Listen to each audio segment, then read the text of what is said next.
Okay, so that's where you're gonna be standing. It's center, yeah. It's not really this, but it's that appropriate. This is good? Yeah. Okay. Yeah. And is anybody going to introduce me or should I just start it too? I don't mind. Yeah. I'm gonna be Joe, Okay. Is there anywhere, is there a cup of water to just have your table?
yeah, I'm.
Good afternoon, everyone, and thank you so much for coming on this lovely day and coming to spend an hour.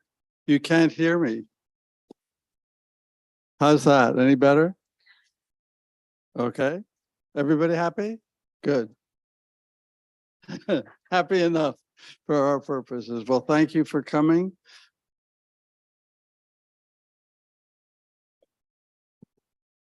How's that? Yes? How's that? Ah, okay. Well, I'm done. See ya. For those of you who, I met a couple of people who weren't quite sure what was going on in here. So for those of you who are not quite sure what's going on in here, my name is David Bamberger. And for many years, I ran an opera company in Cleveland, Ohio, and got experiences on 3 continents.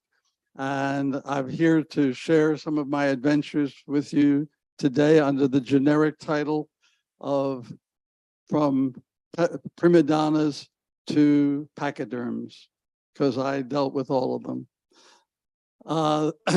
First question, of course, is how one finds an opera company to lead, because we were in Cleveland, Ohio, and it had the great Cleveland Orchestra, great Cleveland Museum of Art, but no opera company. And someone who had seen my work at a college near there and had been transferred from Detroit.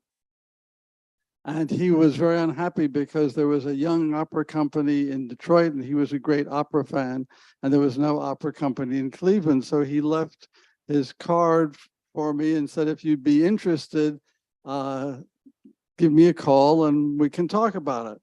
Okay.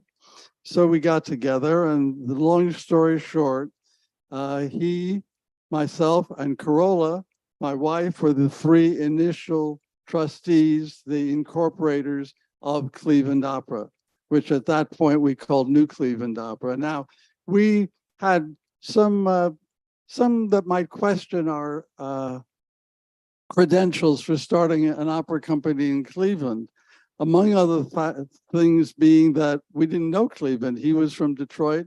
I grew up in New York, and Corolla is from London, England.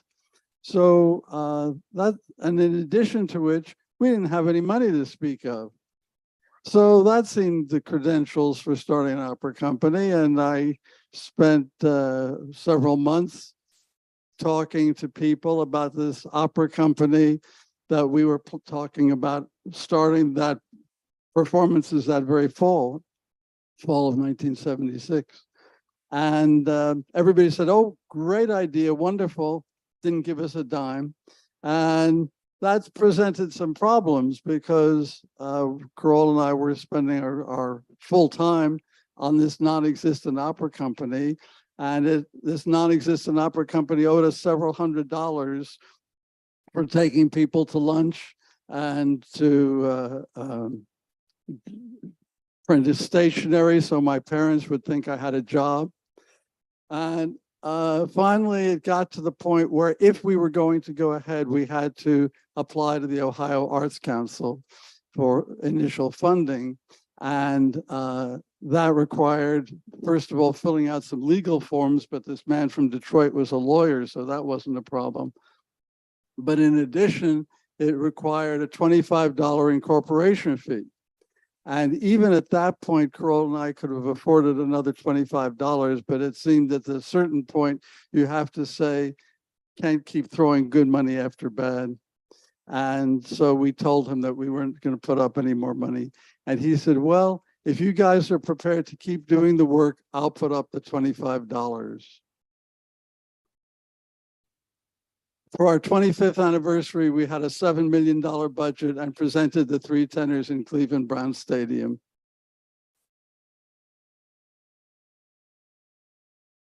Now, there's a story in Jewish literature that says that when Moses raised his arms at the shores of the Red Sea, nothing happened, didn't divide, until one man of faith walked into the water, and as he reached his chin, the waters divided. There had to be that first act of faith to really make it work. That was the $25 that John Heavenrich put up, because from then on, we were going to people and saying, we're in an incorporated company, we're opening in the fall, do you want to be part of it? And that was a total change from, we're talking about starting an opera company. So we had some very interesting adventures because we had an opera company, but of course we had no singers. I'm going to skip a little bit of the early history because there was a double problem. First of all, we didn't have much money to speak of. So our budget the first 2 years for two operas, we did Madame Butterfly and Barber of Seville, 2 performances each in a 1,000-seat auditorium. And our budget for 2 operas with orchestra, with chorus, costume sets was $45,000. Now, even back in 1976, $45,000 was a lot more than it is today, but not that much more. It wasn't much money besides, incidentally, our salaries, right? It was included that. So it was a little bit tight. So there were singers that I knew or other people knew, but they couldn't, who were of repute, Metropolitan Opera or one thing and another, but they couldn't really perform for us because it made it look like the only people who would hire them would be these new folks in Cleveland, you know. So it was not only a question of money, but a question of reputation, which basically meant we had to find singers wherever on the way up who were not yet too important to get paid really well or to embarrass themselves by singing with me. Well, somebody mentioned that there was this girl in Fargo, North Dakota, and she had been singing up there with her husband, who was the conductor of the Fargo Moorhead Opera Company. Did you know there was an opera company in? Neither did I. And she was kind of brave. She had been singing a lot for her husband, but now she was going to go off in the rest of the world and see what would happen. So would I be willing to hear her? Sure, I'd be willing to hear her. So whenever the day came, she knocked on the door, we opened the door, and here was this incredibly beautiful Nordic blonde. I said, well, obviously she can't sing. So anyhow, we went and she to the room, the piano room, and had her audition. She was terrific. I said, this is too good to be true, but I will enjoy my good luck. Had her signed to a contract, I think, by the time she left. She then went to be one of the winners of the Metropolitan Opera National Competition. And I got a call from this agent we'd done a lot of work with. And he said, I found a girl for you. You're going to love her. She's beautiful. She's intelligent. She sings. She acts, does everything. I said, oh, yes. What is her name? He told me her name. I said, well, you'll be interested to know that I've signed her to sing Donna Anna in our production next fall of Don Giovanni. Donna Anna, for those of you who don't know the opera, is, for all practical purposes, the female lead. That's the role that Joan Sutherland sang when she did the opera. So we were all very giddy and very happy and feeling good. And not too long later, I get a call from this young lady. She has a bit of a problem. Oh, yes. Well, she had been one of the winners. They had 10 winners of the Metropolitan Opera auditions, and she'd been offered a contract with the Metropolitan Opera. And you've already guessed when the contract was for, right? It was a direct conflict with the production of Don Giovanni.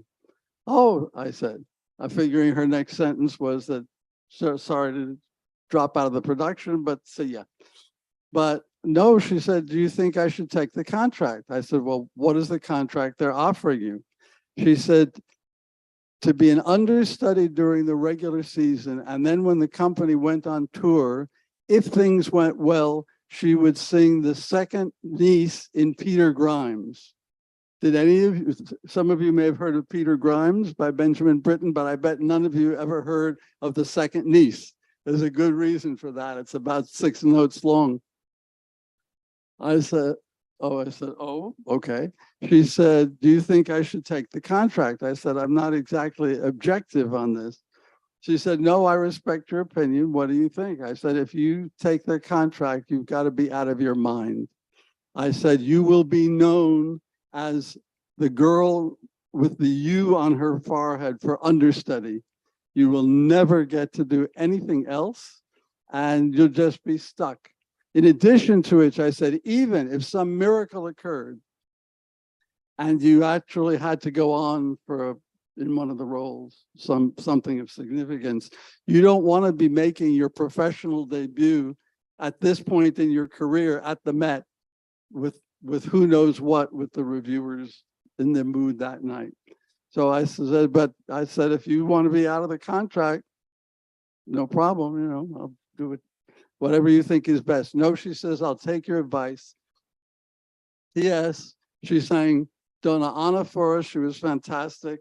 She ended up all in all singing, I think, 12 leading roles for us over the many years.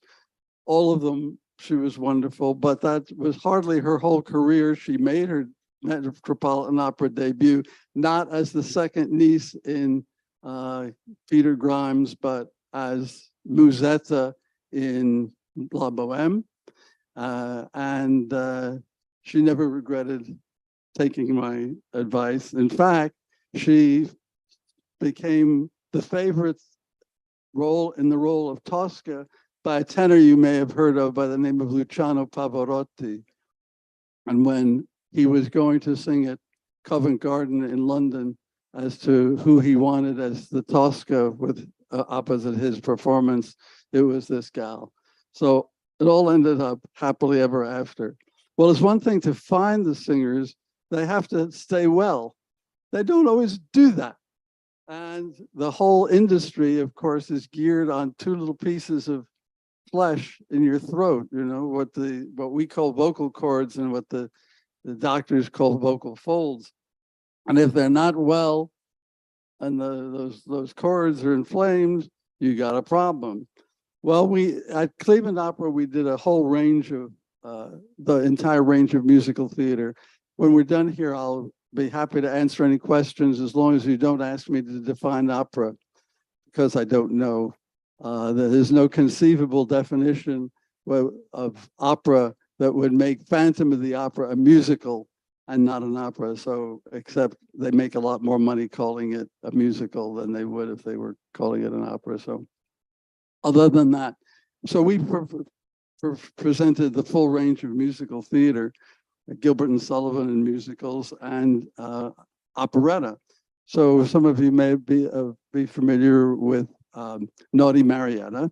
We had a wonderful girl who was coming in to sing the title role, and but she called me up that she was sick, and she finally did arrive, but she really stayed sick the whole time, and ultimately went home and couldn't do the performance at all. But I didn't worry about that because it just happened to be that this show was going on tour, and we had a local soprano who was going to do the role of Marietta on tour. So we already had somebody who was learning the whole role and was highly motivated to learn it really well. Sometimes understudies aren't so conscientious, but she was obviously motivated to do it because knew she was going to be performing it. So she got all the rehearsal, and so all was rather simple. And the press release went out saying that she found out that she was going to be performing the title role on 24 hours notice or something like that. Maybe not that long, 7 hours, whatever it was, very brief notice. And that was all true. What we didn't happen to mention was that she'd been the person who'd been rehearsing the role for 2 weeks. Anyway, maybe we just neglected to mention that. So it made a good story. She had a great success. The performances were sold out. All good. We went to bed happy and got a call at 7 o'clock in the morning. Now, you can be sure if you're getting a call at that hour of the morning in the middle of a production, it's not good news. Well, it wasn't good news. The Naughty Marietta, like many of the early operettas, has two couples, a romantic couple and a comic couple. Naughty Marietta herself is the leading character and the romantic lead. And there's another pair of people who are the comics. And the gentleman in this couple had used the wrong eye drops for his contact lenses, and he had awakened in agony, and he was staying in the home of one of our donors, and they were taking him to the eye doctor to see what could be done. And the doctor said that he could perform, he could do anything that he was up to, but he couldn't obviously wear his contact lenses. And as far as there was tremendous pain from the fact that he had these abrasions on his retina, so she could give us eye drops that would be anesthetic, but it couldn't guarantee how long this was going to work. So there it was. Well, I came into the theater and I found the conductor and I said, "We are not canceling a sold out run this weekend of Naughty Marietta. We are not canceling a sold out run for the comic. It would have been bad enough if we had to do it for the title role, but not for sure, not for the comic. So I said, if you see me in a costume, you just keep waving your arms because we're going on. Well, miraculously, this guy, although he stayed in contact somehow just by the feel of the music with the conductor whom he couldn't see. He couldn't see anything, but he knew where he was supposed to go. Oh, by the way, his parents were coming down from Michigan to see that performance. And it all worked out fine. Nobody knew, but those of us who knew. I had my wardrobe mistress who was also involved in medicine. I said, find somebody else to cover your normal duties. Here's the anesthetic drops. You know where he comes in and out. Whenever he's out, you're there with the drops. Another medical miracle. Now that was comparatively easy.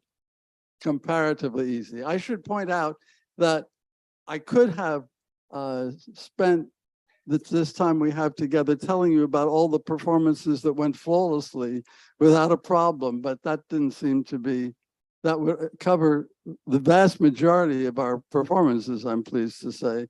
But it wouldn't be very interesting for you to say here that how efficiently we operated just the way we rehearsed it. And it's not much fun to tell those stories anyway. So we'll go on to Man of La Mancha, because I told you we did the full range of musical theater. And my beautiful wife created a heroic situation, because if you know the show at all, it takes place in what's supposed to be a dungeon with the Inquisition, and there's this big ladder that comes down very ominously for all the bad guys, the Inquisition and the police and whoever, to come in at various times. And it's very important. Anyhow, Corolla was standing backstage just enjoying the show, and a mic. Oh, there I are. Okay, thank you. And she wants to be sure to hear about her heroism.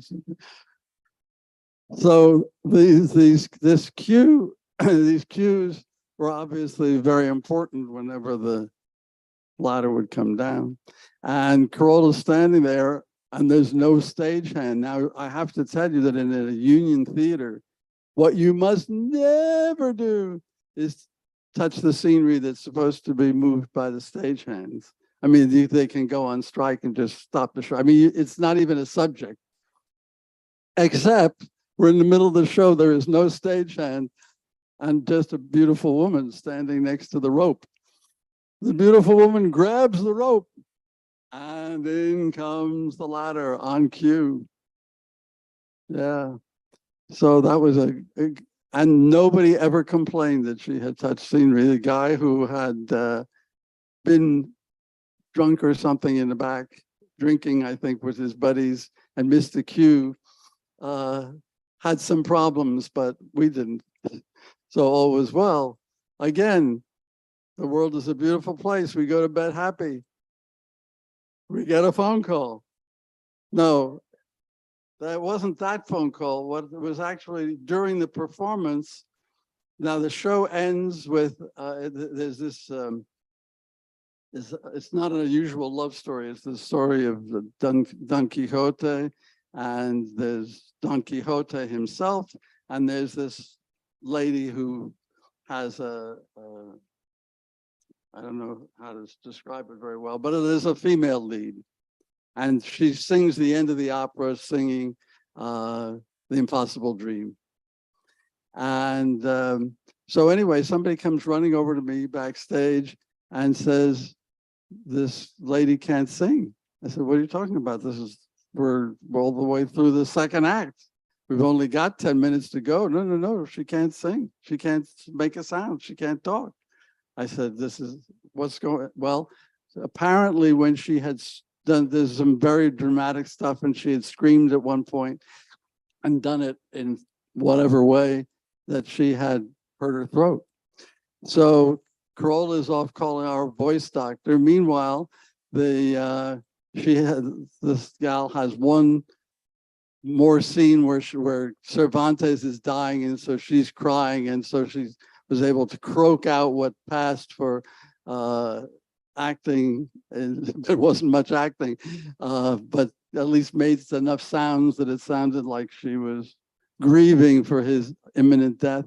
And then somebody else sang the last refrain of Impossible Dream. By this time, Corolla has found the voice doctor, and he's opening up his office, and we've grabbed the girl, and we're off to the voice doctor. So he does whatever voice doctors do, and he takes little pictures, and there you can see these little vocal folds with these little bruises on it. He says, that's the problem. She bruised her throat, but no problem. She's going to be fine. I said, oh, well, that's wonderful news. He says, there's only one limitation. She can't sing and she can't talk. But other than that, no problem. She can. I said, can she perform, be on stage? Or she can do anything, as long as she doesn't sing and as long as she doesn't talk, because it's like if an athlete sprains an ankle. If you let it rest, it gets better and everything's fine. But if you keep playing, you just aggravate it more and more, and it never recovers, and you get to be in bad trouble. Oh, I said, okay. Now, fortunately, one of Le Mans shows is a reasonably short show, so we were done fairly early in Cleveland time, and even earlier in California time. There's a 3-hour difference, and the somebody knew somebody who had done the role for the director, and she lived in San Diego. So I call up, introduce myself. I said, do you have any plans for this weekend that you can't break? No, I can come. Again, we had sold out performances for 3 or 4 for a week for the final weekend. So I said, okay. It turns out there was one seat from San Diego to Cleveland still available, and it would arrive at about 6 o'clock the next day and p.m., which is to say about an hour before the performance. Well, we made it to the theater, I don't know, maybe an hour before curtain time. And I was able to introduce these 2 ladies to each other. Now, the one lady, of course, could talk, and the other lady had a pad to write some few notes on, but there was no remote possibility of rehearsing or anything like that. Now, there wasn't a big problem with the musical part because we put this lady in the orchestra pit. We're doing musicals, so we're using mics, so she gets the microphone and follows the conductor. So that's not a problem. There is a problem when there's dialogue, because everybody does the dialogue just a little bit differently. And it was also, of course, a problem for the rest of the cast, who had to do these very, very intense performances while the sound was coming from the orchestra pit over there. And the lady that they were talking to was being quiet as a mouse because couldn't sing, couldn't talk. So somehow they got through. They were so close to each other. I had announced what was going on, so we weren't trying to deceive anybody. But people were saying, now, which was the character where it was being covered? We didn't see. But in fact, those of us who knew the show knew that the dialogue was a little bit off and out of sync.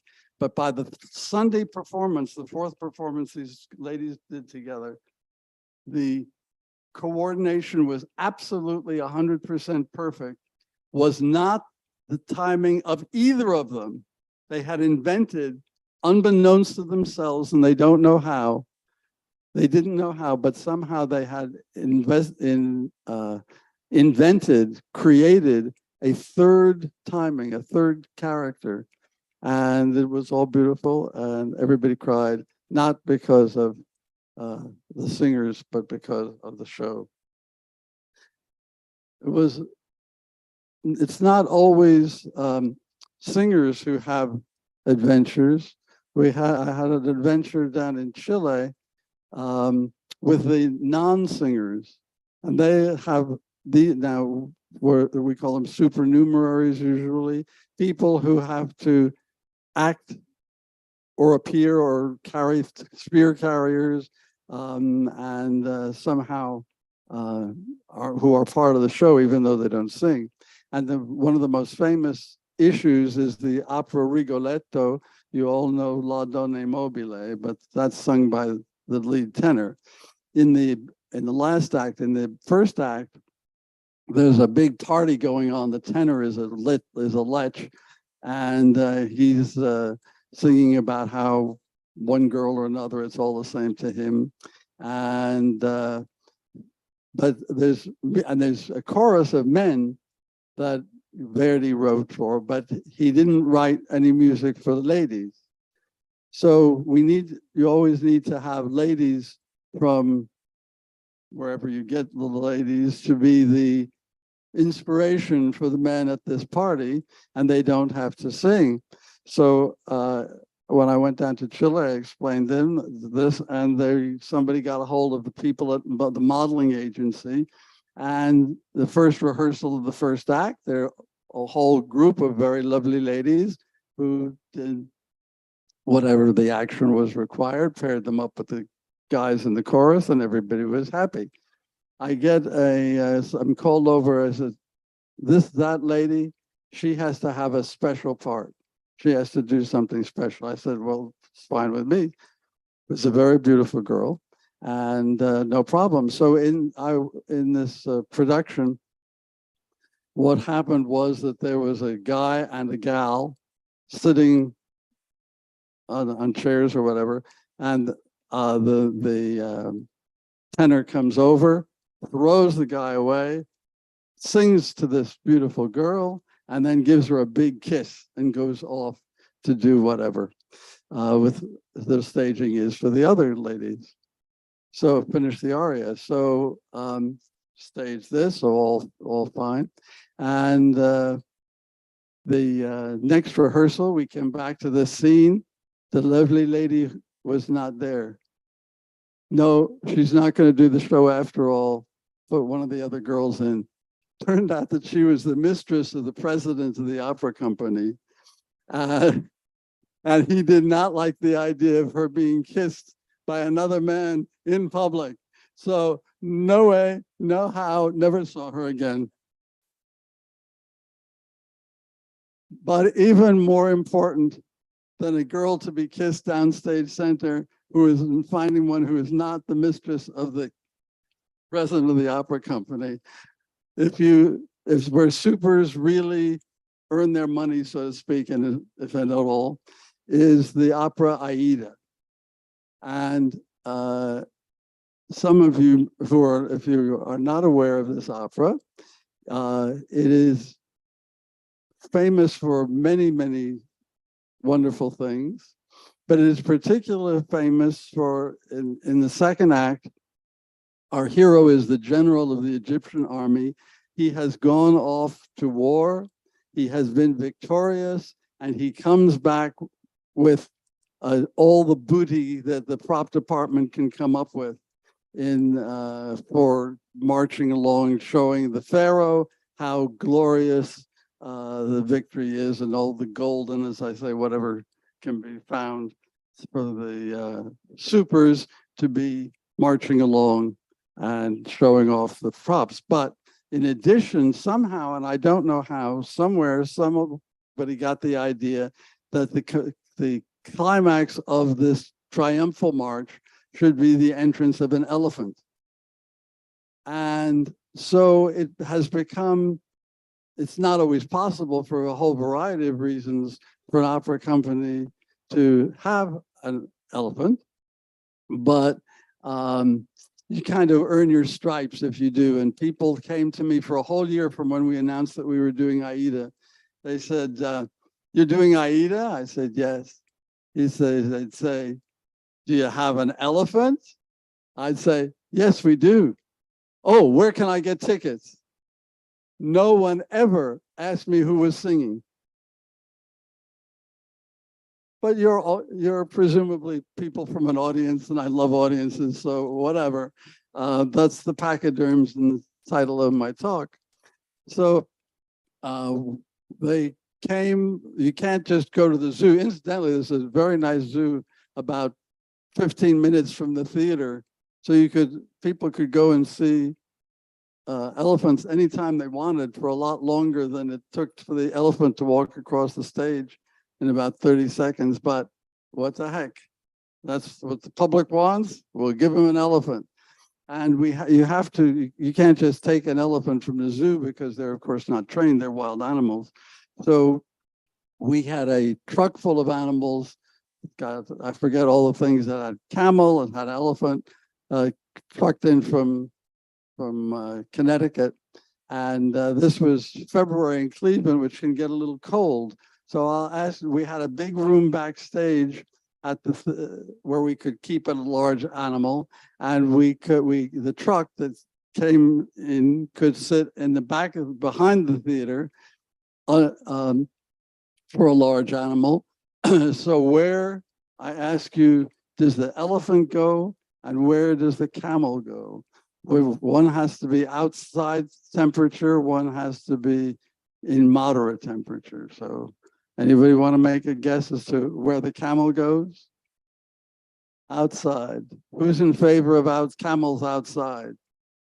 Who thinks elephants should go outside? Who doesn't like animals? Who could care less? Okay. Well, the camel comes from the desert, which gets really hot. Also at night gets really cold. So animals, they're also nasty. So stick them outside in the truck. And they were perfectly happy. And they came in through the regular stage door, ducking down. They were nice animals. And the very nice elephant lived in the backstage in comfort. So that was good. And and in addition, our son had a very nice looking friend who, for whatever reason, had a pet python, or maybe it was a boa constrictor. Anyway, large snake. So he would look very good in these soldier costumes, with the short skirts and snake. We checked with the trainer in Connecticut. Is it all right if we have a snake? Yeah, the elephant doesn't care. Camels don't care, whatever you want. So I'm get on the radio station, and I'm doing an interview and talking about all the things that we're going to have in this magnificent production of Aida, and including the elephant, including camels, and even a boa constrictor. By the time I got back from the radio station to my office, there were 4 calls from trustees or their wives saying that the ladies involved could not possibly be in a theater where there was a snake. They were terrified of snakes, and no way, no how were they attending a performance of Aida with a large snake in the building. Well, okay, this was not a hill on which I wanted to die. So we told the young man that he and his snake were no longer required for the show, but I wasn't going to let this go by and get nothing out of it. So we issued a press release saying that in business, everybody's always trying to look for correlations. People who live in the terraces and like to wear necklaces, right? Wherever it may be. And so we had discovered that snake hating and opera loving were a correlation. And so the snake was no longer going to be in the show. He would not be available for interviews. But if anybody was afraid of snakes, camels, camels, elephants, and whatever else we had, too bad, because they were going to be in the show. This was picked up by USA Today. It was the first national publicity we got at Cleveland Opera was for a snake that didn't happen. Well, we're happy, still happy. The elephant goes across the stage happily. Everybody cheers, applauds wildly, goes where he's supposed to. We have a trainer in a costume who's leading him across. Everything's beautiful. He's followed by the ballet. Everything's great. What we didn't know, the next performance, there was somebody from the stagehands did something he shouldn't ought to have done. He wanted to do something really nice for the elephant. And he gave the elephant some potatoes. Potatoes are not good for the interior of elephants. And when the elephant made his cross the stage, you can guess maybe what happened. Plop, plop, plop across the stage. In showbiz, we have to be prepared for everything. There was a man in costume with a shovel and a basket. And by the time the audience realized what was going on, he was there scooping. The pooper scooper was triumphant. He didn't get there quite in time to head off some of the dancers who never quite forgave me for that. I don't know what you're... Oh, I didn't tell about that. Oh my goodness. Thank you. So that was the story of the pooper scooper and the elephant. But I skipped. My associate director reminds me that I missed an important item. Why were we doing AIDA in the first place? We were doing AIDA because we were a beautiful movie palace, have been totally rebuilt to our specifications to make it that we would have this huge backstage area and we could do a piece with elephants and so forth. And so we wanted to show the theater off at its best for our first major production there. And so when the animals arrived from Connecticut, they went into their appropriate locations. And my technical director called me up and said, "Would you like to see your animals?" Well, of course I'd like to see my animals. So now our office was on one side of the theater, and then you crossed Euclid Avenue, went in the front doors as if you were a civilian, and then went down a huge lobby and into the theater itself, and then at the other end of that was where the stage house was. So I come over, cross the street, open the door, go into the theater itself, and I'm hit by this overwhelming smell of elephant. I said, "Oh my God." I said, "I've destroyed the theater before I've ever used it." I went running backstage. I said to the trainer, "What have you done to me?" He says, "I haven't done anything. You guys didn't get barn deodorant." Anybody know that there's such a thing as barn deodorant? Let me tell you, there is such a thing as barn deodorant, and it really, really works well. So obviously our technical director stopped all other tasks, dashed off. And by the time the audience, that night, the rehearsal was all odorant free. So that's it. Okay. So that led to very successful performances. Again, sold out. And again, we had very good singers, even if nobody asked who they were. So that's a bunch of my stories. Unless we can probably think of some more, but we have a few minutes left. So if any of you would like to ask me any questions about the wonderful world of theater, I'd be happy to try and answer them. Yes, ma'am.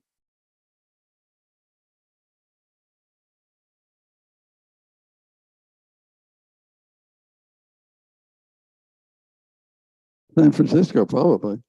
Is she sitting in San Jose? Oh, wow. That would have been a while back, yeah, for sure. Yeah. San Jose, Opera San Jose operates on a different model from most opera companies in that they keep a reserve of singers who perform most of the leading roles and get a lot of extra rehearsal and extra time. This is very good. The Leontine Price was a famous Aida for sure. Yeah, great. Well, great. Any questions? Yes, ma'am. Helen.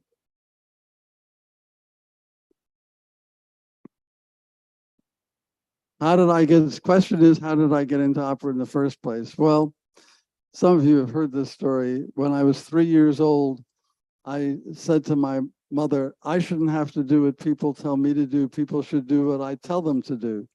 And apparently, growing up and being a theater director is a socially acceptable way of being a 3-year-old. So I never had to grow up. So that was nice. But then the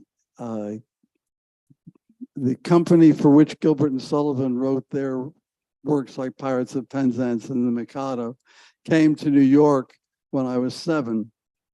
And I grew up in New York this was the golden age of theater. And my folks took me to see one of their finest operas, which is called Iolanthe. It's not as famous as the other.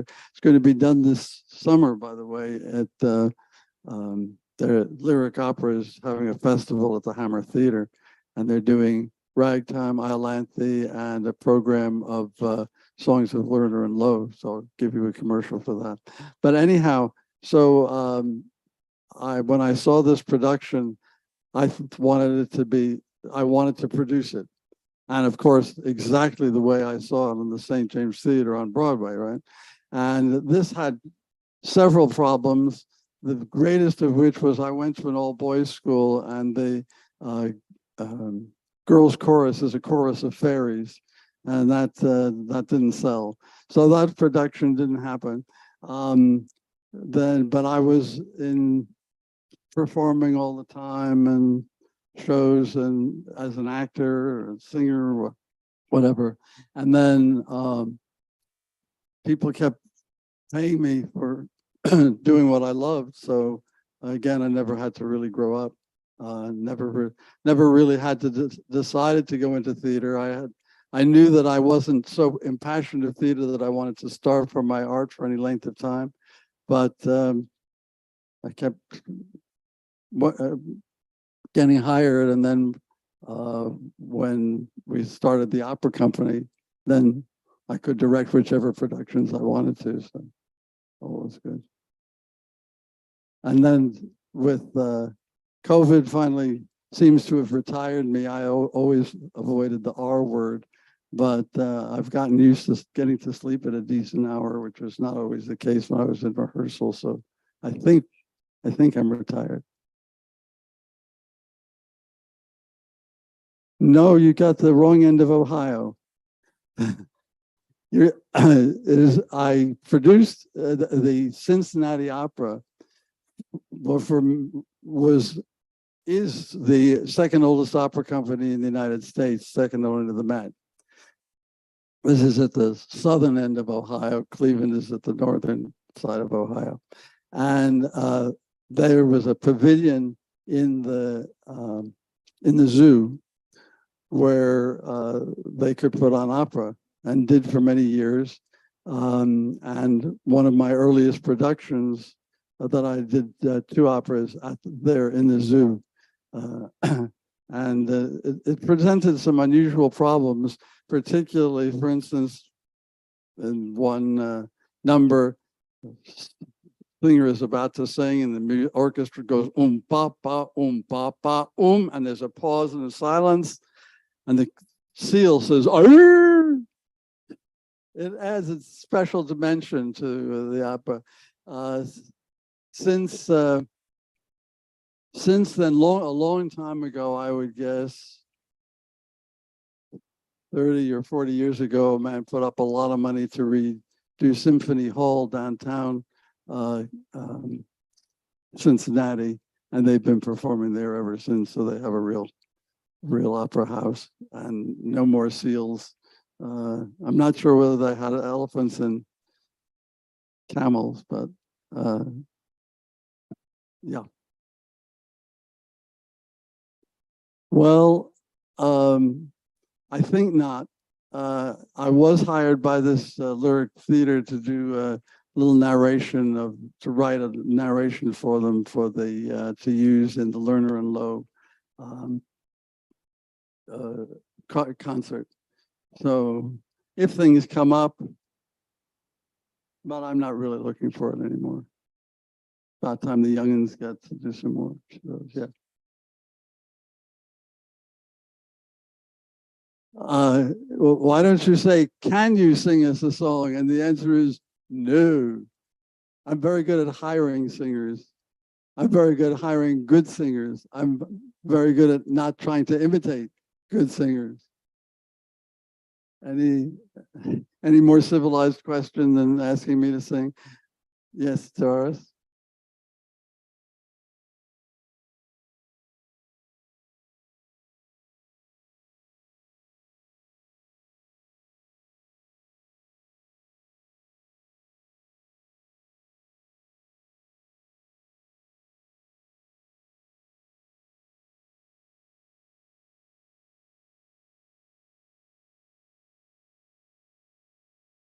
Uh, uh,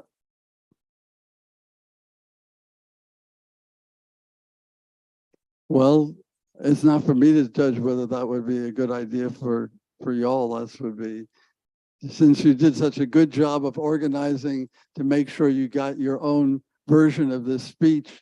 I think that organizing to get a bus to go to the theater would be a piece of cake. Yeah.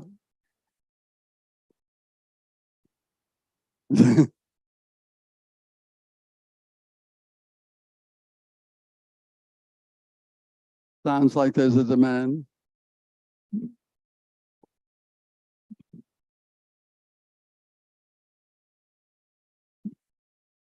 Corolla was in charge of marketing, so.